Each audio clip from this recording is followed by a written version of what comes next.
你绝对不敢相信 Roblox 上面有着大量根据真实事件改编的游戏，比如惨烈的真实空难、洞穴探险受困，甚至科比乘坐的直升机都能在 Roblox 里面找到。第一个游戏坚果油灰洞，这是一个很有名的现实事件。说实话，我不太理解有人会喜欢把自己的身体挤进地下的黑暗空间里啊！只要失误一次，人就没了。光是看着这个漆黑的洞口，就已经让我感到心里发毛了。不过进洞，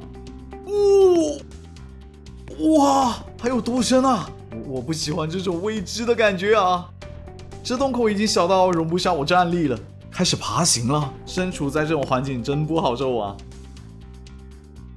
这里还有一段要向上的路，穿过这里，还要再往前吗？啊，死路！完蛋，卡住动不了了。开玩笑的，在游戏里还能动，当然在现实中的约翰就没那么幸运了。跟游戏里一样，他先穿过了这个 V 型的结构，继续向前探险。当他感觉到危险的时候，洞穴已经狭窄的没法让他掉头了。他没往后爬，而是想着或许前面会有空旷的地方能让他掉头呢。谁知越往里面越狭窄，甚至因为重力的原因，他慢慢往下滑。当他被卡到动不了的时候，身后的兄弟营救他失败。救援队奋战28小时，几乎要救他出来，却因滑轮组崩塌导致救援失败。当地官方为了防止悲剧重演，灌入混凝土将洞穴永久封死，让这道缝隙成为了他永久的坟墓。我觉得人会恐惧并不是一件坏事啊，它能帮我们避免一些未知的危险。下一个是航海史上的一场巨大悲剧，它是基于卢西塔尼亚号海滩，游戏名字叫 Roblox 卢西塔尼亚。让我们来看看发生了什么。阳光明媚，是个放松的好日子啊！这什么鬼？炸了炸了！完蛋了，船在慢慢的沉入海里面，船长还没有放弃，我们要活下去！快解开，快解开 ！Nice， 快上救生船啊！短短几分钟就已经沉入一半了，现在已经看不到船了。在茫茫大海中，如果没有救生船，会有多么绝望啊！那事情的真相是什么呢？我们来看一下还原的动画。1915年，一艘满载乘客的豪华客轮准备出航，但在当时，德国已经采取了暂时措施，任何驶入该区域的敌方船舶，无论是军用还是民用，都可能在不经警告的情况下被击沉。尽管有此警告大多数旅客仍对这艘海上的灰狗充满信心，认为当时的潜艇根本追不到这艘船他看到了什么？乘客开始感觉到不对劲，有什么东西在向船靠近，是鱼雷！这下完蛋了，绝望的船长已经懵逼了，乘客们也已经乱成了一锅粥。他们是否会为自己的盲目自大的出航而后悔呢？短短18分钟，这艘在当时最庞大的客轮就此沉没。这场灾难造成了在船上近2000名乘客和船员中有1197人丧生，太惨烈了。从视频上对比，可以看到 Roblox 这款游戏的还原度还是很高的。卢西塔尼亚号的船内船外以及当时被鱼雷所击中的场景位置都非常准确。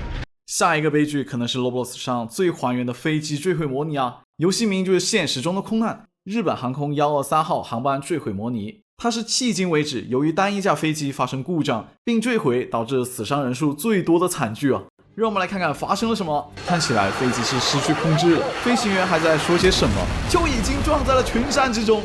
所以是什么原因造成了飞机坠毁呢？我们来看看还原动画，飞机在正常航行。不是，这太恐怖了！垂直尾翼的脱落导致飞机已经失去了正常飞行能力。机撞到了斜坡，飞机已经倒过来了。所以 Roblox 游戏对飞机坠毁的时刻还是有一点点还原的。但为什么机会莫名其妙脱落呢？根据当时的调查报告，这次事故跟他7年前的一次维修有关。波音工程师在维修过程中，他违规的操作使得结构强度下降，在整整7年1万多次的起降循环中，脆裂的金属终于崩裂。在黑匣子中记录着机长们拼命抢救的对话。机长发现问题后，第一时间用无线电通知附近塔台，要求返回羽田机场。但是现在机内响起了失压警报，机长询问副机长能否恢复控制，副机长表示不能，事情开始向失控的方向发展了。机长们还在抢救，最后机长发出了叹息，这可能没希望了。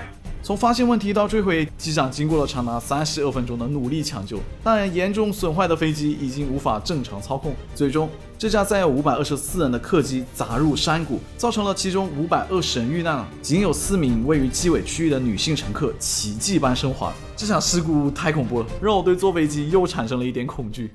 下一个悲剧是科比直升机坠毁事件。我相信屏幕前的你们都知道，在 Roblox 上面也能找到很多纪念科比的游戏，甚至有一款游戏是出事后第2天就创立的 For 科比布莱恩特，512人玩过。进游戏看看，这里充满着科比的模型，科比隔扣加内特跟乔丹在打篮球，一场坠毁的直升机模型，这里还有一场超多人的葬礼。但是这里为什么还有小丑啊？恶搞之家的主角之一，甚至灭霸都来参加了。先来看看还原动画，前面很明显能看到雾气越来越浓了。就是这么环境中开的直升机吗？这完全看不到方向位置啊！不，直升机在侧着飞。此次事故，机上共计9人全部遇难。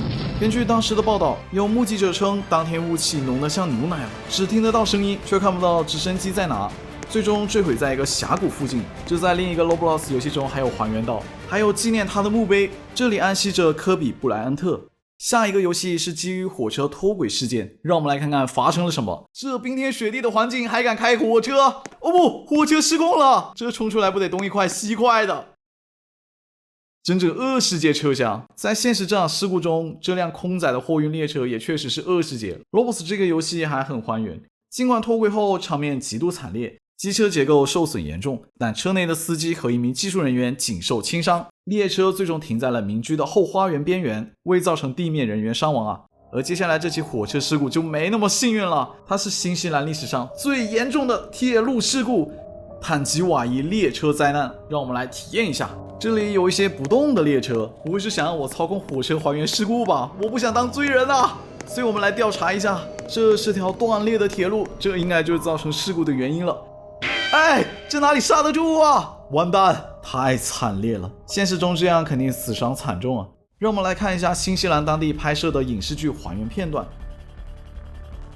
火车驾驶员发现铁路断裂了，他们采取了紧急制动，但这一切都太迟了，由于距离太近，根本刹不住啊！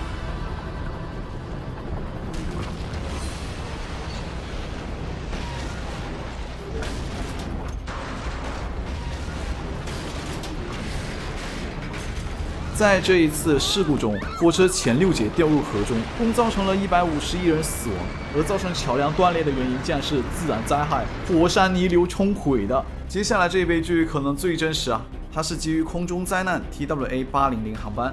让我们来看看发生了什么。怎么回事？遇到气流了？吓死我了！哇，终于停下来了！哇，什么鬼啊？躲得更严重了！这是什么地狱场景啊？很难想象面对这种情况，当时的乘客是有多绝望啊！让我们来看一下还原动画，飞机在正常起飞，毫无预兆的就爆炸了，客机被撕裂成2半，这太夸张了，想救都没得救啊！飞机从4200米的高空掉落，机身也被解体。本次事故无人生还，太惨烈了。从事故调查后可以知道，此次事故的原因是机件故障。就求点赞关注啊，我们下期见。